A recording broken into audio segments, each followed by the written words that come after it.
El Hombre y la Tierra fue pionera en la historia del cine documental al captar imágenes del comportamiento animal nunca antes vistas e incluso rodar por primera vez especies como el desmán del Pirineo. Televisión Española pasó a convertirse en una de las más grandes y reconocidas productoras de documentales de naturaleza en el mundo, equiparándose e incluso superando los programas realizados por la BBC. Simultáneamente podía haber varios equipos en diferentes lugares, aprovechando sobre todo las estaciones meteorológicas. Yo recuerdo que teníamos naturalistas repartidos, localizando en los Pirineos, en diferentes partes de España. Después, a lo largo de todo lo que fue el proyecto de la serie ibérica, se iban incorporando constantemente equipos nuevos, a veces nuevos me refiero por cámara fundamentalmente. La forma de trabajar pues era intensa pero pausada, porque hay que tener muchísima paciencia para estar, como siempre decía Félix, acordaros que estamos rodando con animales, no con actores, que estos no pueden estar parando ni pueden repetir la secuencia ni nada, todo hay que captarlo al primer momento. Peregrina representó un 20% llamémosle, del total. España se cruzó de punta a punta, tocando siempre todos los temas más candentes en cuanto a lo que eran espacios naturales en todos los conceptos, tanto en el concepto de la vegetación como en el concepto de la zoología, de los animales. In the early days of natural history, the experience that was most frequently captured on film would be of a creature running away from camera, or alternatively, a presenter moving towards an animal, finding an animal, holding the animal up, and in some way showing it to the audience and explaining that this creature was such and it did so and so. The behaviours which were filmed were usually behaviours which were relatively easily observed, particularly in places like Africa, where a great deal is happening and it's visible to the naked eye, it's visible to the camera lens, and you can record a lot pretty easily. But there are 99% of animal behaviour is actually rather difficult to get on film. Now, if you're actually trying to capture animal behaviour on film, you need not only the time to study and observe and become aware of what it is that an animal does, you also need to be able to provide the animal with a sense of comfort about what it's doing. As animal behaviour filmmaking evolved, the people doing it began to become more and more sophisticated and more detailed in the way in which they could solve the problems which were presented by the environment. Por ejemplo, también, y este tipo de rodajes además lo solíamos hacer muchas veces en los días de lluvia, que no se podía rodar en el campo, pues en lo que era una antigua paridera que teníamos allí en Peregrina, debajo de una roca, pues allí montamos con toda una serie de luces, toda una especie de pequeño plató en el que hacíamos pues unos decorados, como unas reproducciones del interior de la cueva, por ejemplo, de las galerías de los ratones, o el interior de un hormiguero para ver cómo un pájaro carpintero con la lengua esa tan larguísima que tiene, mete la lengua por un agujero y se chupa las hormigas de un hormiguero de hormigas rojas. Recuerdo, me parece un plano en el que está el turón o la turona con las crías y se ve como una gran culebra de escalera intenta entrar pensando en que se va a poder comer a las crías y obviamente pues el turón sale a defenderlos, la ataca, eso pues a través de unos cristales, en un sitio, unos artilugios, pues tapándonos con unos trapos oscuros, metiendo luces para que pareciera el interior. Pero realmente eso era, en aquel momento era novedoso, a la gente le llamaba mucho la atención y realmente, pues bueno, como esto, pues muchísimos, ¿no? 5 años de rodajes por toda España tratando de capturar las escenas más desconocidas e íntimas del comportamiento animal para trasladarlas al público español dieron como resultado el desarrollo de técnicas e innovaciones que aún hoy son utilizadas. Otros rodajes impracticables con animales salvajes, como por ejemplo la conducta de los lobos, eran realizados en Peregrina con animales troquelados en condiciones semisalvajes. Esta técnica o truco para poder obtener secuencias irrealizables en la naturaleza fue y aún es práctica común en la producción de documentales de naturaleza en todo el mundo. Para conseguir esas imágenes espectaculares, probablemente las más espectaculares de toda la serie ibérica y que han dado la vuelta al mundo, todas esas secuencias de los lobos, que quizás fueran de las que más impresionaron y cautivaron también a a la audiencia de televisión del hombre y la tierra, esas imágenes con los lobos en la naturaleza hubieran sido absolutamente imposible de conseguir. Los lobos troquelados básicamente mantenían las mismas pautas de conducta que los animales salvajes, básicamente las mismas. Es más, muchos de los planes de conservación, conservación que se vienen llevando a cabo últimamente, no solo sobre el lobo, sino sobre otras especies, al contar con un gran despliegue de medios técnicos, esos medios técnicos son los que mediatizan el comportamiento del lobo. De forma que se da la extraña paradoja de que actualmente la filmación, en bastantes casos, de lobos en libertad no daría la medida de lo que es realmente el comportamiento del lobo, como lo daban aquellos lobos troquelados de Félix Rodríguez de la Fuente. Soy un seguidor también del troquelamiento, o sea, yo estas cosas sí que las he discutido muchas veces con gente que se cargaba a Félix por aquellas imágenes del águila que cogía el muflón, que no sé qué, pero yo decía, es imposible poder filmar en la naturaleza un conejo y que le caiga encima una perdicera o un búho. Entonces, para verlo, a mí, o sea, me parece perfecto y encuentro un mérito enorme que alguien sea capaz de poder adiestrar un águila para que coja aquel muflón o un azor para que coja el conejo. O sea, me parece fantástico y es lo que nos permite poder tener estas imágenes y haber podido seducir a tanta gente que ha evitado que se maten a muchos azores.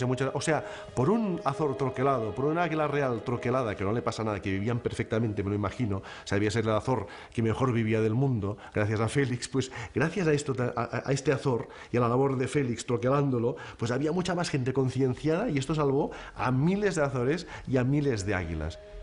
La realización de una serie de tal envergadura, junto al desarrollo paralelo de trabajos editoriales, conservacionistas y en el medio radiofónico, requería no solo una enorme capacidad de trabajo, sino un elevadísimo nivel de exigencia, ritmo este que pocos podían mantener. Todo ello, unido al carácter vehemente de Félix, hicieron que algunos lo criticasen por su dureza. Involucraba, discutía y a veces, lógicamente, forzaba en todo, en medios y en personas, pero después el resultado era el que se enseñaba, y cuando se enseña un resultado, pues lógicamente se comprende por qué a veces tienen que hacerse cosas que son difíciles de hacer y duras que hacer. A Félix se le ha tachado muchas veces de dictador, pero en absoluto esto es cierto. Félix era una persona muy exigente con todo el equipo, pero era muy exigente primero consigo mismo. Félix sacaba lo mejor de cada uno del equipo.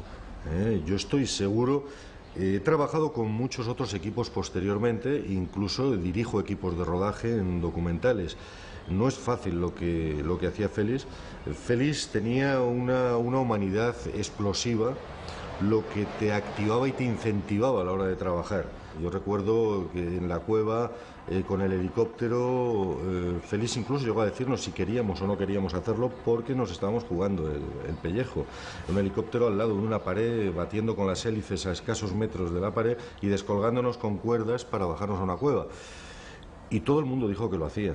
Y lo hicimos, ¿no? Y lo hicimos y acabamos extenuados. Estabas en una cueva que estabas a varios grados bajo cero. Cuando salías fuera había otra temperatura, hubo casos de hipotermia, nos tumbábamos, nos quedábamos dormidos, nos despertábamos nosotros mismos, oye, que te estás quedando dormido, ¿qué tal? Pum, otra vez a trabajar, cargamos baterías, porque claro, hoy en día se podría iluminar una cueva, aquella cueva relativamente sencillo, en aquellos momentos eran baterías de coche grandes y baterías de camión que pasábamos todos en mochilas. El éxito de la serie no se hizo esperar. Cosechó premios nacionales como el Ondas y la Antena de Oro, e internacionales como el de Montecarlo, el de París de Misiones Científicas y el Walt Disney. La serie fue incluso reconocida recientemente como la mejor producción de la historia de televisión por la Academia de las Ciencias y las Artes de Televisión. En el extranjero fue distribuida por todo el mundo, traduciéndose a idiomas como el japonés y el ruso, y alcanzando por donde pasaba un gran éxito de audiencias. And we would hear stories and occasionally see footage which was being obtained by Félix Rodríguez de la Fuente and his teams, which really surprised and amazed us because the quality was terrific. It was clear they were shooting on a format that was very, very advanced in comparison with what we were working with. We were shooting mostly on 16mm. Eventually we moved to Super 16, but we were working with small Bolex cameras and small loads of film and so forth.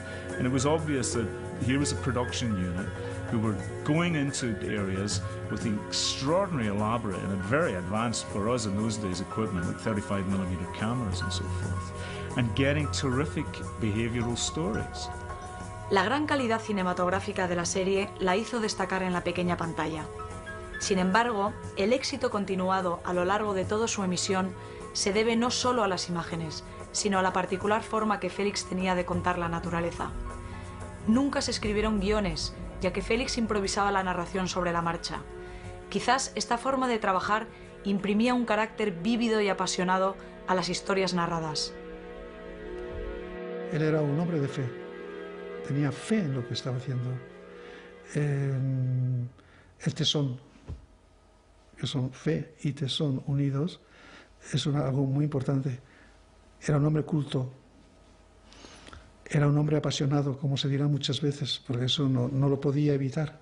Tenía un temperamento que vibraba permanentemente. Yo le he visto en una secuencia, una famosa secuencia del Hombre a la Tierra. Yo le vi llorar cuando la pasamos en proyección, aquella secuencia bellísima de un águila que coge su pico al cervatillo. Yo le vi llorar, yo estaba cuando se pasó por primera vez esa secuencia en el estudio. Todo es unido: fe, pasión, voluntad, cultura, y era un hombre generoso. Era un hombre generoso porque todo lo daba a su trabajo, y eso es una generosidad, y todo lo daba por el bien de una idea que él quería difundir, que era el amor a la naturaleza en todas sus manifestaciones.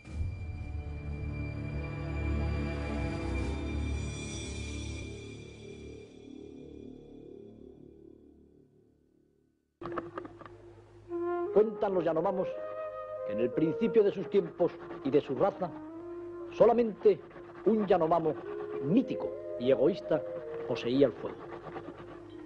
Lo guardaba en el interior de su garganta, y todas las noches y todas las mañanas, cuando la lluvia fría hacía temblar a los niños y a las mujeres, el Huayca egoísta, el dueño del fuego, se calentaba. Había un pequeño Yanomamo que tenía mucha gracia. Sabía contar tales cosas, sabía hacer tales saltos y cabriolas que hacía reír a todo el mundo. Un día hizo reír tanto al dueño del fuego que su carcajada fue tan fuerte que el fuego se le escapó de la garganta. Entonces el pequeño Prometeo indígena tomó el fuego y se echó a correr. Todo el pueblo Yanomamo corría detrás de él. El egoísta se quedó solo gritando en la selva: ¡mi fuego, mi tesoro, me voy a morir de frío!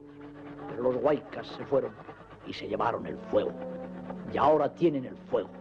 No necesitan nada para el fuego, porque la madera de la selva, su tradición, su cultura ancestral, les proporciona un elemento que quisimos filmar con todo detenimiento, tomándonos el tiempo que fuera necesario para que pueda verse en la moderna civilización como un pueblo de la edad de la piedra, o si se quiere, de la edad de la madera, obtiene un elemento tan importante para el género humano.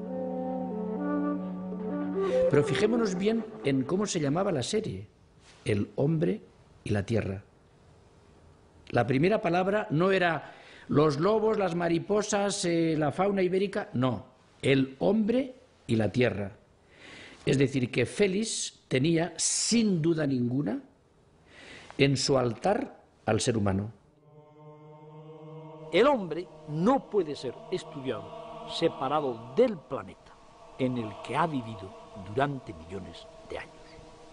Y el planeta no puede ser comprendido separado de una especie insólita, asombrosa, única, que es la especie humana, y que no sé si para bien o para mal, viejo y Dios quiera que eternamente joven planeta, ha producido, ha generado. Él tenía una extraordinaria admiración por el hombre libre y salvaje, que una vez más le llevaba a su libre y salvaje infancia. Pues los masái, los kikuyos, los pigmeos del Congo tenían una suerte de felicidad interna que no estaba presente por pérdida de inocencia en las sociedades cultural e industrialmente avanzadas. Quien haya viajado por el mundo y haya convivido con los pueblos primitivos ha podido obtener una observación. Los pueblos primitivos son felices, se ríen siempre, son equilibrados. Pueden pasar hambre, pueden pasar sed, pueden adornarse con extrañas plumas, pueden tener ritos a veces absolutamente abominables, pero son felices. No conocen lo que llamamos el aburrimiento, la angustia, la frustración y sobre todo no conocen el suicidio. Lo que ciertamente a Félix y a mí nos ha impresionado mucho, y no lo he leído en otros sitios, o sea que no sé por qué no impresiona a todos, pero sí podía impresionarnos, era el respeto tremendo a la naturaleza que tienen las tribus africanas que están todavía, claro, muy lejos de nuestras tecnologías y de nuestra sociedad. El hombre de la época gloriosa del Paleolítico era un hombre que tenía un profundo respeto hacia la naturaleza. Es un hombre que estaba integrado en el seno de la naturaleza. Es un hombre que tenía una ética, una moral y me atrevería a decir que hasta una religión ecológica. Mientras que el hombre neolítico, que dejó de ser cazador nómada, que dejó de ser un hombre que vivía de la recolección de los frutos espontáneos de la tierra para transformarse en pastor y en agricultor, este hombre neolítico pierde el respeto a la tierra. Se desengancha del tren ecológico. Se permite el lujo de transformarse en la primera especie realmente infractora de las leyes ecológicas del planeta que la soporta.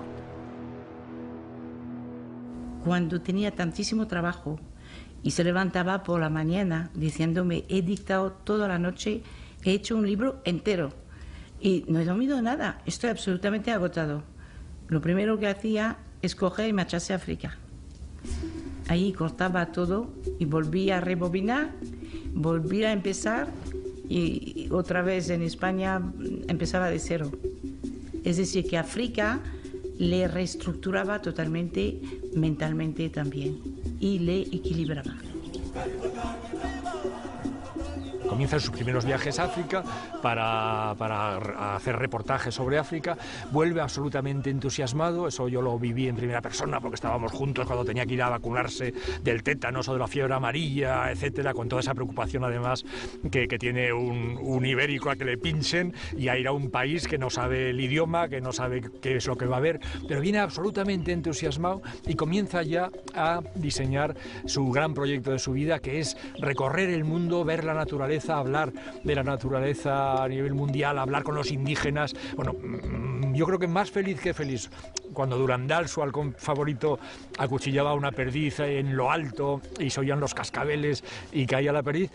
Más que eso, sus entrevistas, por ejemplo, con el jefe de los pigmeos. El saber de verdad, el conocimiento de verdad, tanto de la naturaleza como del ser humano, de sí mismo personalmente, como de los semejantes entre los que vivimos, eso busca comunicarse y necesita comunicarse. Y en eso sí que Félix lo vivía fabulosa y plenamente. Era un investigador de primerísima línea y un comunicador como muy pocos.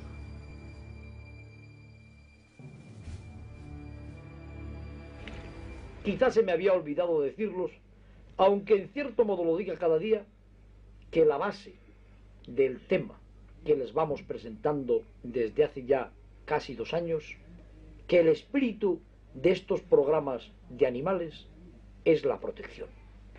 Es ni más ni menos que vivimos en un planeta que consideramos nuestro, que creemos que los desiertos, que las montañas, que las aves, que los mamíferos y que los peces forman parte de nosotros mismos. que el hombre es el último eslabón de la vida, sin duda por decisión divina, pero también la propia síntesis de la vida. Y que el día que el hombre, mal informado, acabe con la vida exterior a sus epitelios, acabará consigo mismo. Félix fue un conservacionista, antes que nada, un ecologista convencido y además un activista, que utilizó todas las herramientas que utilizamos hoy en día las organizaciones. En primer lugar, la comunicación. Si no comunicas, si no conectas, es imposible resolver los problemas. Y luego se dotó de una estructura de trabajo, que en este caso era ADENA, pero también que eran los miles de chavales que seguían ADENA. Félix Rodríguez de la Fuente se pringó en todos aquellos temas que trató y que tocó. Félix Rodríguez de la Fuente, lo que no quisiera, yo creo, a día de hoy, si levantara la cabeza, es verse convertido en solo un icono estético, superficial, de la belleza de la naturaleza. La belleza de la naturaleza que él retrataba y que él contaba le servía para enamorar, para que usted entienda lo que estamos perdiendo. Yo entendí desde el principio su mensaje ecologista. Y cuando digo ecologista lo digo precisamente para contrarrestar los ataques absurdos, mal informados de aquellos que han querido ubicar a Félix en el territorio de lo aséptico y de lo naif.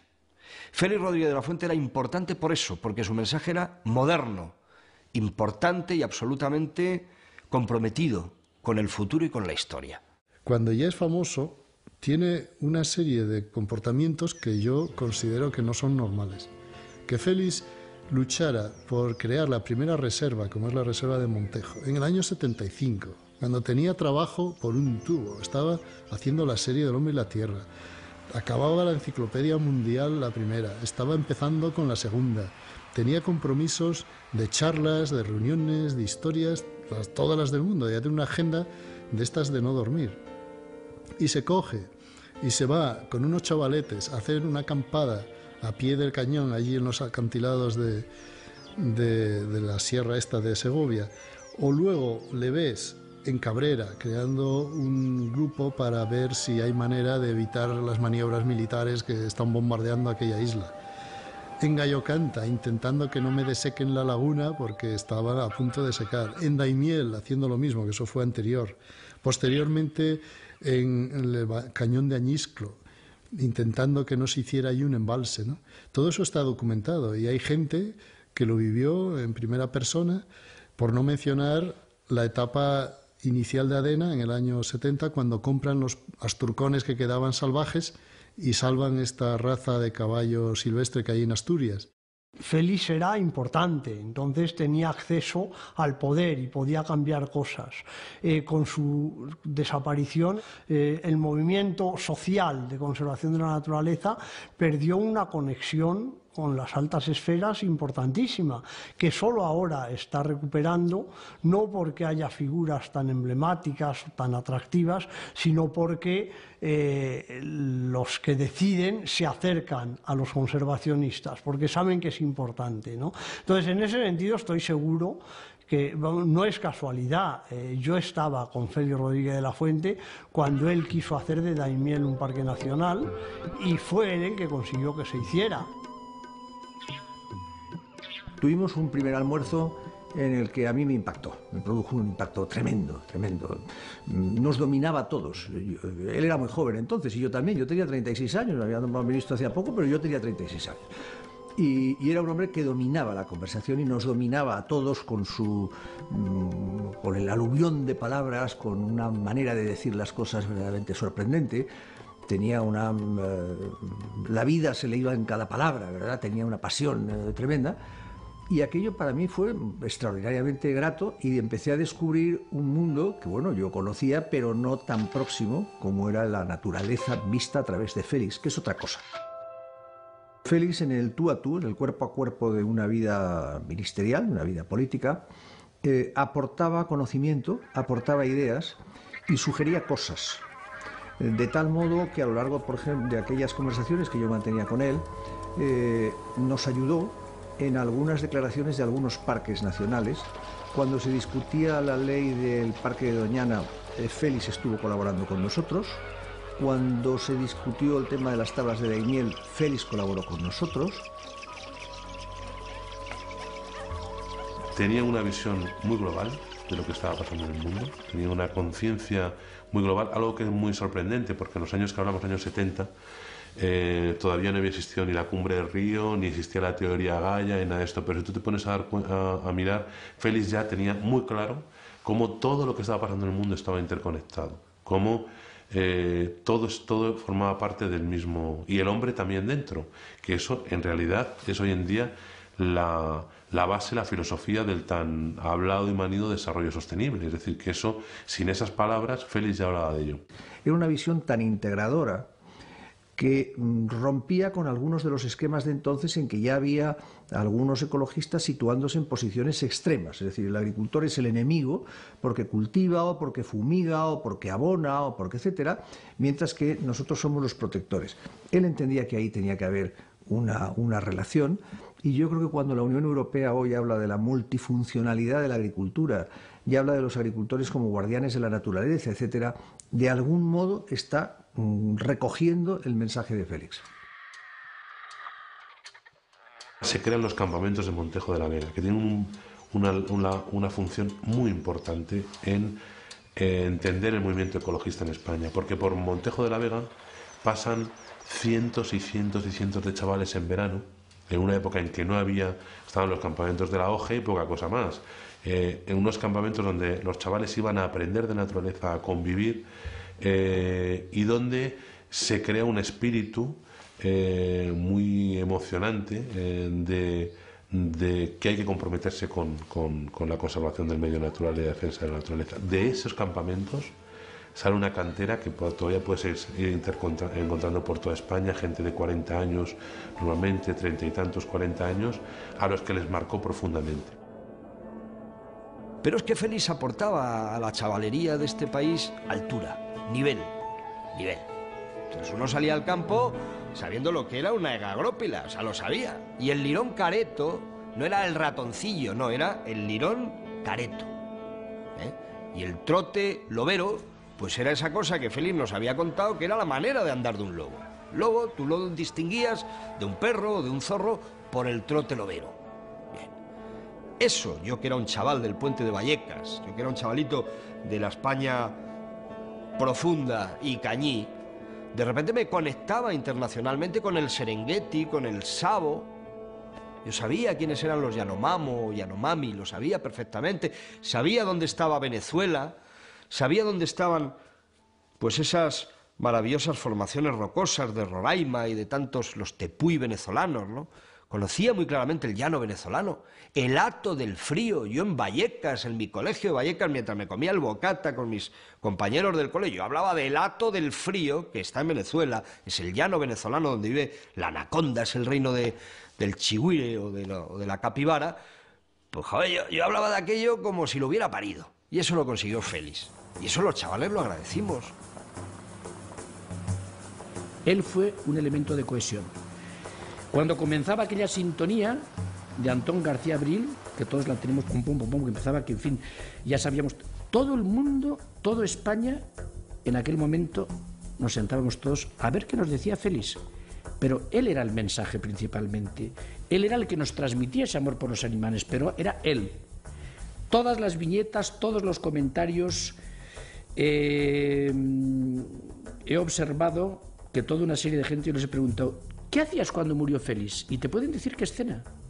Es decir, que había llegado Félix no a la mente en el sentido de la calculadora cerebral que tenemos todos de 2 y 2 son 4. No, había llegado a esa metáfora que hemos utilizado, el corazón. Creo que ha sido el mejor embajador de la vida en el mundo de los hombres.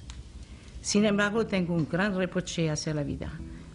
La vida sabiendo, entre comillas, que era su mejor embajador, haberle quitado la vida tan pronto, para mí ha sido un error de la vida muy grande.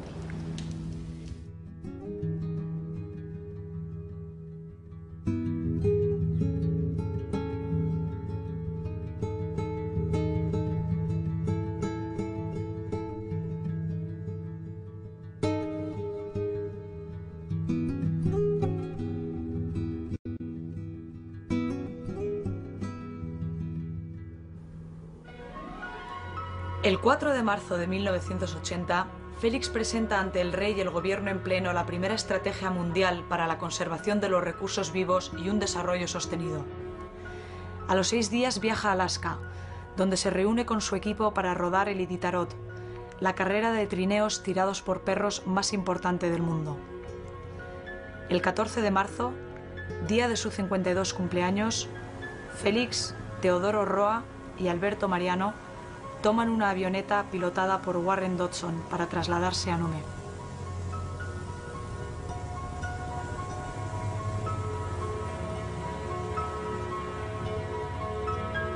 Hablé primero el día anterior con Félix por la noche y me dijo, como mañana es mi cumpleaños y como he dicho anteriormente que Félix tenía un exacerbado sentido de la familia, me dijo, mañana te llamo a las 8, como las comunicaciones son muy complicadas, desde aquí llama a las niñas a tiempo y me esperáis las 4 sentadas en la cama que os voy a llamar para que me felicitéis el cumpleaños. Y así estábamos, cuando de pronto a las 8:05 así, llama el teléfono, lo cojo rauda y rápidamente y alguien al otro lado del hilo me dice, pues ha caído una avioneta y se han muerto todos. Digo, ¿cómo así? Dice, pues sí, tal. En este momento, yo creo firmemente que Félix me mandó un cierto poder mental. Yo creo eso, sí. Y me transformé súbitamente en un autómata. Me pincha y creo que no sangró. Estuve varios días sin beber, sin comer, ocupándome de todo y toda la gente me decía que estaba mejor y más guapa que nunca. Eso es un hecho singular que no he podido encontrar explicación. De tal manera, reconozco, soy consciente que la muerte ha llamado a mi puerta, pero yo le he dado la espalda. No me he querido dar por enterada. Yo dije a las niñas, el comandante de nuestro barco no está. Yo voy a coger el mando y os aseguro que os llevaré a buen puerto. Aquella madrugada, pues nunca me olvidaré de ella. Entonces, porque yo recuerdo que la llamada a las 3 de la mañana, aunque mi teléfono funciona por muchos motivos, a veces a deshora, fue ya un aldabonazo de algo que presentía. Cuando Pedro Almedilla me dijo, Antonio, ha pasado esto, yo en principio no me lo creía, hay que hablar con los familiares antes de que se publiquen las noticias por Radio Nacional y por los demás medios. Bueno, pues en el momento yo recuerdo que no sabía qué hacer, tenía que llamar, levantaba el teléfono, volvía a colgar, levantaba el teléfono, volvía a colgar, no sabía cómo dirigirme a los familiares directos de los afectados. Me refiero al cámara, al Teodoro Roa y a Alberto Mariano. Produjo una reacción en España, se produjo una reacción verdaderamente multitudinaria, ¿no? Yo me acuerdo que fue uno de los impactos mayores que ha producido una muerte en nuestra nación, por las circunstancias que la rodearon. Nos hizo llorar al día siguiente la portada del diario ABC, donde Mingote, una vez más genial, dibujó un lobo mirando a las estrellas y llorando. Ese día, tanto mi mujer como yo lloramos en casa. Yo al verle a mi padre llorar pensé lo peor. Y vino y dijo, hijo, se ha muerto Félix. A mi padre se le había muerto su padre, no por edad, pero desde luego porque yo creo que la figura de Félix incluso provocaba en el colectivo español esa sensación de familiaridad. No era solo un líder mediático, era alguien de la familia. Pero es que todos los chavales del grupo que estábamos ahí, los 4 naturalistas, hoy grandes naturalistas todos ellos, menos yo, todos realmente, bueno, es que nos quedamos huérfanos, o sea, se nos vino el mundo abajo. Que Félix sabía que no iba a llegar a viejo, entonces tuvo como un afán de acabar, ¿no? De acabar una obra que había comenzado. Yo pienso mucho, él tenía terror, repito, pero terror a volar, y fue un avión el que acabó con su vida. En la madrugada, y me escuché la tremenda noticia. No se me paralizó el corazón del todo, pero casi. en uno de los programas que hice, le recordaba aquellos versos de Miguel Hernández que decía: tan grande es mi dolor, tanto lo siento, que por doler me duele hasta el aliento. No hay extensión más grande que mi herida. Lloro mi desventura y sus conjuntos, y siento más tu muerte que mi vida. Así pensaba en ese momento. Pero hoy se le puede decir también a Félix el final de ese verso, que decía: a las aladas sombras de las flores del almendro de nata te requiero, que me tienes que contar muchas más cosas, compañero del alma, compañero.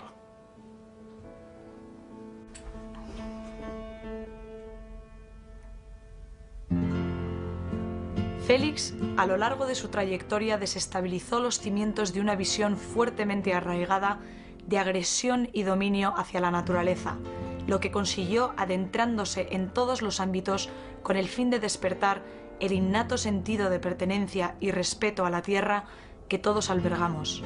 Su fuerza ante este desafío y su carisma convirtieron a Félix en un fenómeno social que con el tiempo cristalizaría en leyenda. Bueno, debía ser como un ovni, ¿no? Porque él hablaba de unas cosas, si tienes en cuenta que creo que fue el 11 de agosto de 1953, sale un decreto firmado por el ministro de Agricultura, que no vamos a dejar de citarle para vergüenza de él y de todos sus descendientes, Rafael Cabestany, y el Francisco Franco, firmando un decreto por el cual ordenan que se extingan todas las alimañas de este país, ¿no? Que son toda la fauna carnívora. Y así murieron 2 millones de animales envenenados, cazados con cepos, con lazos, por los cuales se pagaba una prima. Y ese era el momento en el que surge la voz de Félix diciendo todo lo contrario. Entonces, eso tiene un valor enorme, no lo podemos calibrar, de osadía y de capacidad de convicción, ¿no? Porque toda esa gente que firmó esas cosas y que estaban convencidos de que eso era lo que había que hacer, pasaron a decir lo contrario. Su voz llenó todos los medios de comunicación, llegando su popularidad a convertirle en el personaje más reconocido de la época. El éxito no solo le brindó grandes oportunidades, también despertó polémicas y suspicacias que le acompañaron en los últimos años de su vida. Félix desarrolla su labor en todo el final del franquismo, donde la sociedad española estaba en efervescencia, intentando, pues, unos derribar la dictadura, otros mantenerla, y eso se tradujo en que ciertos sectores de la izquierda, del mundo progresista, pues le vieran como un valor del sistema, ¿no? Y bueno, él, aunque nunca tuvo unas posiciones políticas ni sesgos políticos de ningún tipo, lógicamente se le identificaba con lo que era el conglomerado del poder y de la YED, ¿no? de la clase social que estaba, bueno, pues transmitiendo cosas o haciendo cosas. Yo quise que Félix se metiera en la política.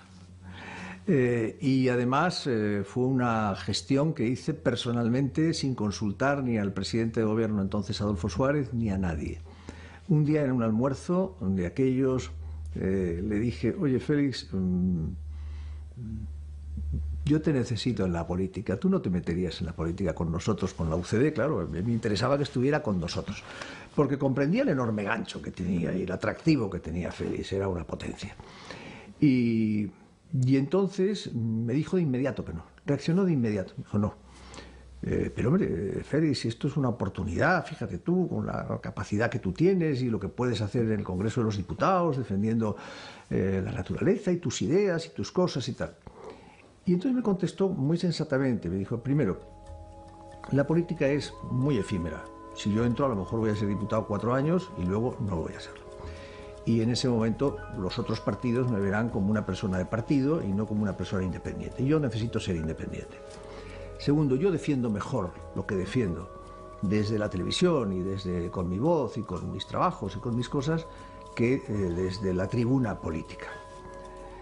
Y al fin y al cabo, dice, me dijo él, dice: tú eres un ministro efímero, estarás aquí 1 año, 2 años, 4 años, y si yo en la televisión probablemente seré eterno. Y tenía toda la razón. cuando llega la transición a la democracia y surge el movimiento conservacionista, lo que hay ahí son dos cosas. Uno, una continuidad de ese pensamiento de que todo lo que tuvo que ver con el franquismo es ya sospechoso de que podría estar contaminado, que se tiene ahí una actitud un poco ambigua. Y dos, que como ocurre con los hijos, cuando crecen y se quieren diferenciar de su padre, pues les entra un complejo de Edipo y hay que matarlo, ¿no? Y yo creo que hubo en muchos personajes o personajillos de aquella época un instinto de querer cargarse a lo que era su origen y sus antecedentes y sus raíces.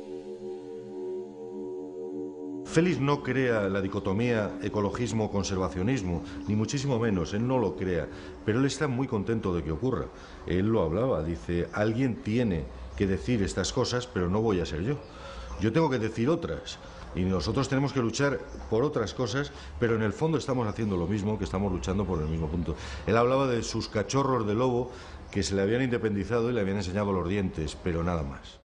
Igual que no quiso entrar en política activa de partido, Félix no quería tampoco formar parte de estructuras que tuvieran tintes políticos, aunque no fueran partidos políticos.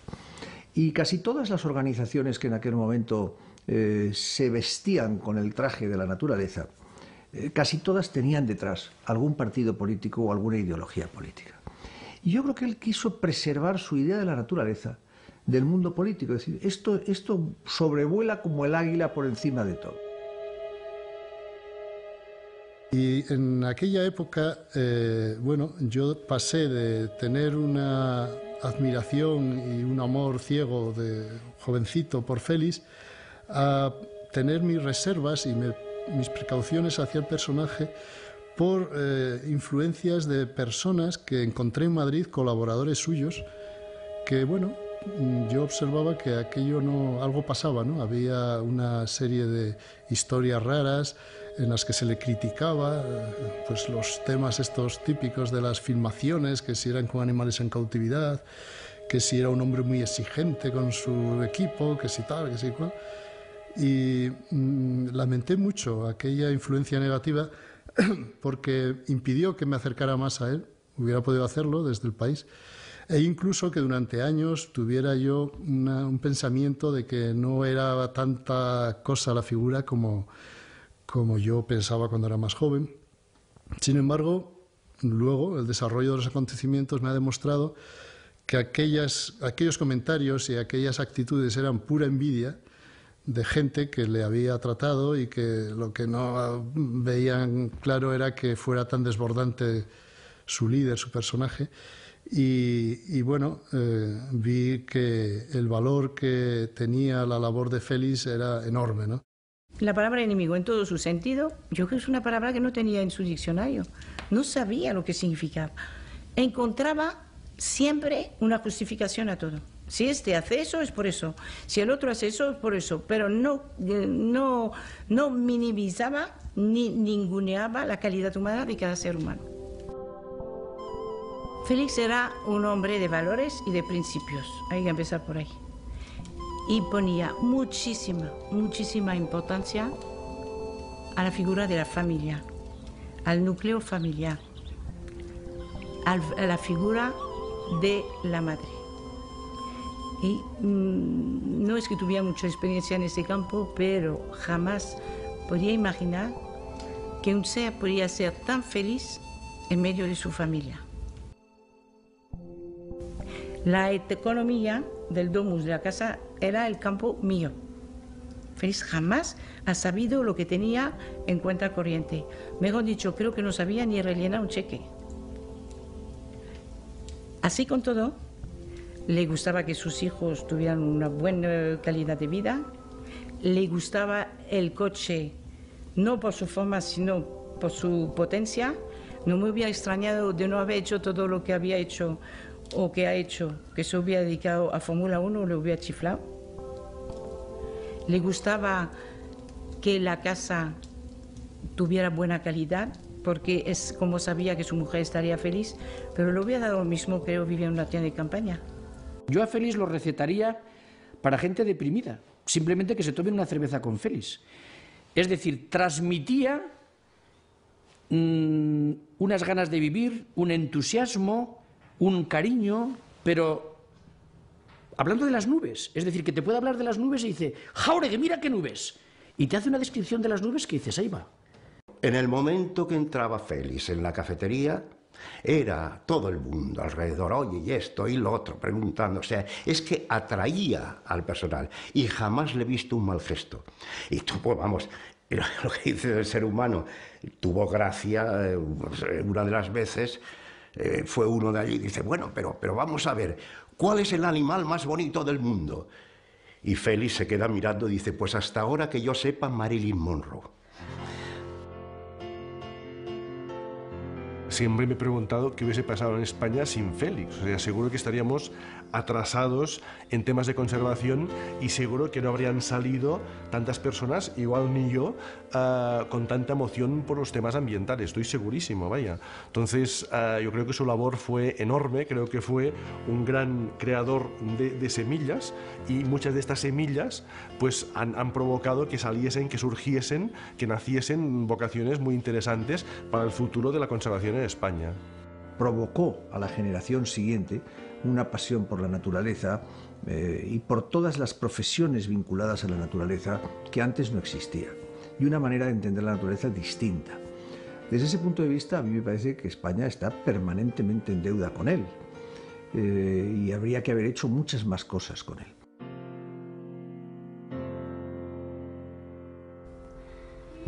Félix siempre supo que su misión era una herencia para el futuro. Por ello dedicó gran parte de sus esfuerzos en pasar el relevo a los que darían continuidad a su visión, los niños. 25 años después de su muerte, Félix sigue vivo en aquellas personas que en todo el mundo luchan por defender la vida y la propagación de una nueva conciencia de respeto a lo que verdaderamente somos.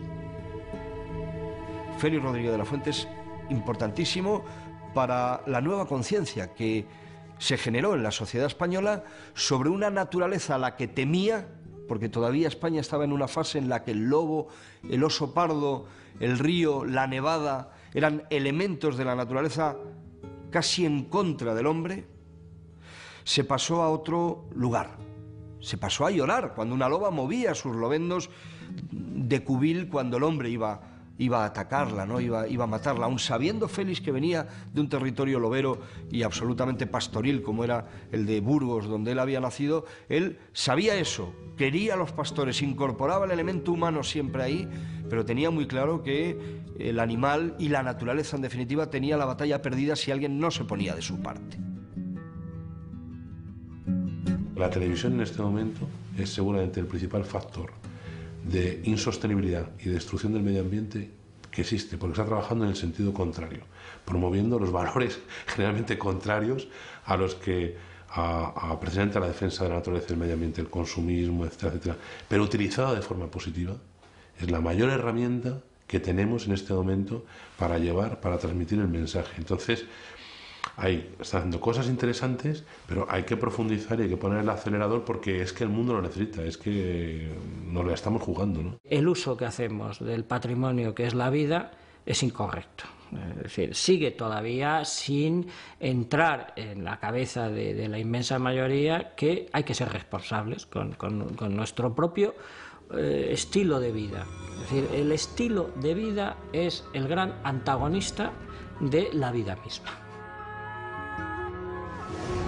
La naturaleza es un todo y nos viene muy bien entenderla así y manejarla así.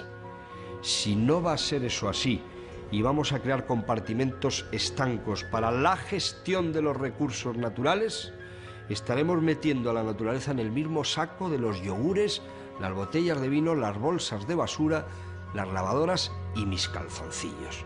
La naturaleza es otra cosa.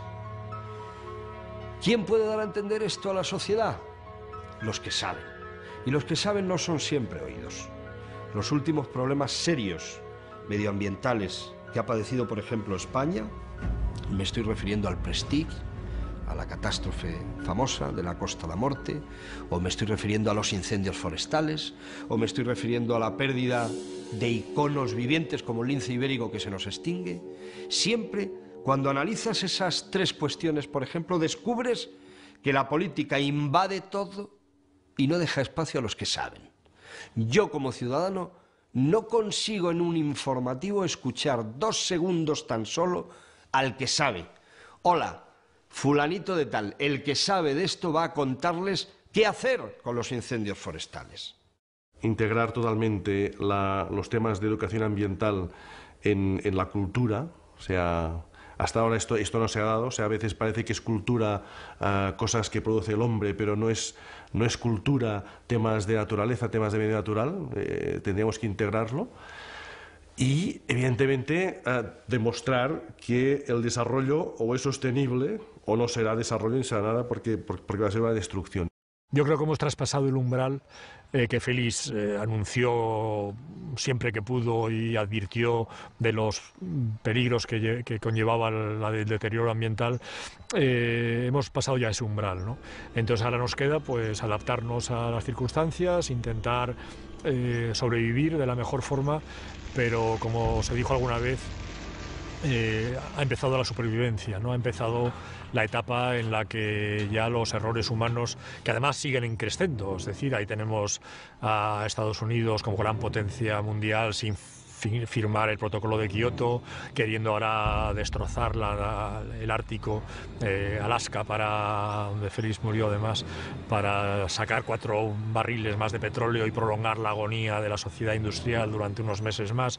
En fin, estamos en una situación que, aunque los naturalistas y la gente de campo siempre somos optimistas y vemos el vaso medio lleno, pero el futuro va a ser muy problemático y el futuro además pasa por el medio ambiente y por la naturaleza y el aprovechamiento de los recursos. Entonces, quizá la gente del campo, dentro de todos los problemas que van a surgir, sea la que se vea menos afectada. Ahora, la sociedad industrial y la sociedad urbana, el futuro para ellos puede ser pavoroso. Sí. Hay que tener en cuenta que en los últimos 25 años se ha perdido más del 30% de la riqueza natural del planeta. Han sido 25 años críticos. La capacidad de destrucción del ser humano en estos 25 o 30 años, en el transcurso de una generación prácticamente, yo creo que era inimaginable hasta para él. Aún así, por mi pesimismo activo, yo estoy completamente convencido de que las situaciones están a punto de cambiar, estamos muy cerca de haber tocado fondo, estoy convencido de que va a haber una rectificación, estoy absolutamente al lado de que la sensibilidad y la inteligencia humana se va a poner al servicio del humano, no al servicio de las mercancías, no al servicio de la cosa muerta. Vamos a recuperar nuestra libertad de elección y vamos a elegir la vida y vamos a desechar la muerte. El hombre es síntesis del universo. El planeta es síntesis del universo.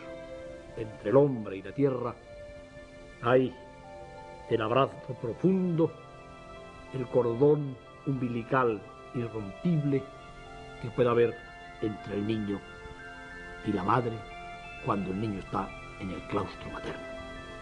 Si el cordón se rompe, el niño muere y la propia madre está también en peligro.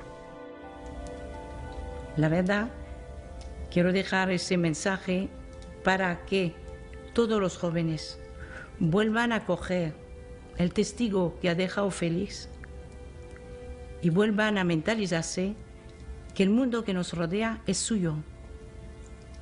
Y nosotros, concienciarnos que tenemos la sagrada obligación de dejar a nuestros descendientes una naturaleza que resplandezca con todo su vigor y todo su esplendor.